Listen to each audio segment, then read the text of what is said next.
ഈ വർഷത്തെ ആദ്യത്തെ ചക്ക കേട്ടോ ഇത്. പുറത്ത് മീൻകാരൻ വന്നപ്പോൾ ഏട്ടൻ പോയി വാങ്ങിച്ചു തന്നു. ഇനി മീനുകളുടെ എണ്ണം കുറഞ്ഞു വരും, കാരണം ട്രോളിങ്ങിന്റെ സമയമായി. അമ്മ ചക്കയെല്ലാം റെഡിയാക്കി തന്നതുകൊണ്ട് അടുപ്പത്ത് വെച്ച് വേഗം. പിന്നെ ചക്കയ്ക്ക് അരപ്പിന് വേണ്ടിയിട്ട് തേങ്ങയും പച്ചമുളകും വെളുത്തുള്ളിയും ജീരകവും മഞ്ഞപ്പൊടിയും ഒക്കെ ചേർത്ത് ചതച്ച് മാറ്റി വെച്ചിട്ടുണ്ടായിരുന്നു കേട്ടോ.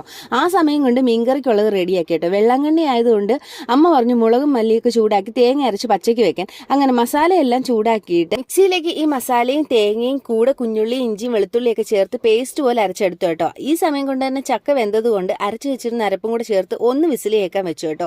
മീൻകറിയുടെ അരപ്പ് തിള വന്നപ്പോഴത്തേക്കും മീനും തക്കാളിയും പച്ചമുളകും കുടമ്പുളിയൊക്കെ ചേർത്ത് അടച്ചു വെച്ച് വേവിച്ചു. അങ്ങനെ അതേ സമയം തന്നെ ചക്കയും റെഡിയായി കേട്ടോ. ഇവിടെയൊക്കെ കടുക് വെറുക്കാത്തത് കൊണ്ട് കുറച്ച് പച്ചവെളിച്ചെണ്ണയും കുറച്ച് കറിവേപ്പിലയും ഇട്ട് ഇളക്കി മാറ്റി വെക്കുക കേട്ടോ.